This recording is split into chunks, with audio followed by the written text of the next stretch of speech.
వెనక జరగండి అమ్మా, కొంచెం వెనక జరగండి, కొంచెం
మేరమ్మ యాడికి జై, సేవాలాల్ महाराज की జై, కాకా కాకి, బాయి బహన్, సేన్ రామ్ రామ్. ఈరోజు పవిత్రమైనటువంటి తీజ్ ఉత్సవాలను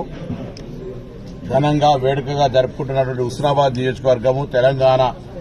గిరిజనుల అక్కా చెల్లెలందరికీ కూడా హృదయపూర్వకంగా శుభాకాంక్షలు. 9 రోజులు నవధాన్యాలతోటి తమ ఆకాంక్షలు తమ కుటుంబంలో గొప్పగా నడవాలని, మంచి భర్త రావాలని అమ్మాయిలు, మిగతా కుటుంబం అంతా బాగుండాలని గిరిజనులు మొక్కేటువంటి పండుగ చాలా పవిత్రంగా ఒక ఆచరణతోటి అందరూ కూడా పాడి పంటలు బాగుండాలనేటువంటి సర్వే జన సుఖినభోగు జరిగేటువంటి పూజలు ఇవి. ఈరోజు దేశవ్యాప్తంగా దాదాపు 12 కోట్ల మంది గిరిజనులు ఒకే భాషతోటి మాట్లాడి మరి ఈ తెలంగాణలో ఉమ్మడి ఆంధ్రప్రదేశ్లో 1978లో ఇందిరాగాంధీ గారు రిజర్వేషన్ ఇచ్చినాక అనేక ఉద్యోగ అవకాశాల్లో ఈరోజు గిరిజనులు వస్తా ఉన్నారు. వారందరూ కూడా మళ్లీ ఇంకా ఎవరైతే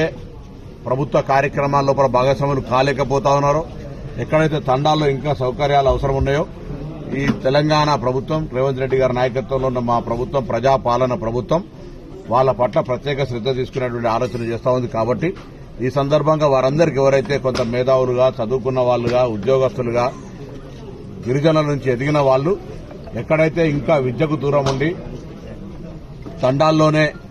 మరి ఎటువంటి సౌకర్యాలు లేకుండా ఉన్న వాళ్ల పట్ల శ్రద్ధ చూపెట్టి ప్రభుత్వం దృష్టికి తీసుకొచ్చి వాటిని పరిష్కరించే విధంగా చర్యలు తీసుకోవాలని సందర్భంగా కోరుతూ, తీజ్ పండుగ అనేటువంటి ఒక ప్రతిష్ట, గౌరవము, మర్యాద, దానికి సంబంధించినటువంటి ఒక ఏ ఆకాంక్షల కొద్దైతే చేస్తారో, ముఖ్యంగా పెళ్లి కాని అమ్మాయిలందరూ వాళ్ళందరి భగవంతుడి వాళ్ళ కళలు, ఆకాంక్షలు నెరవేర్చే విధంగా ఆశీర్వచనం వేయాలని ఆకాంక్షిస్తూ అందరికీ మరొకసారి తీజ్ పండుగ శుభాకాంక్షలు తెలియజేస్తాను.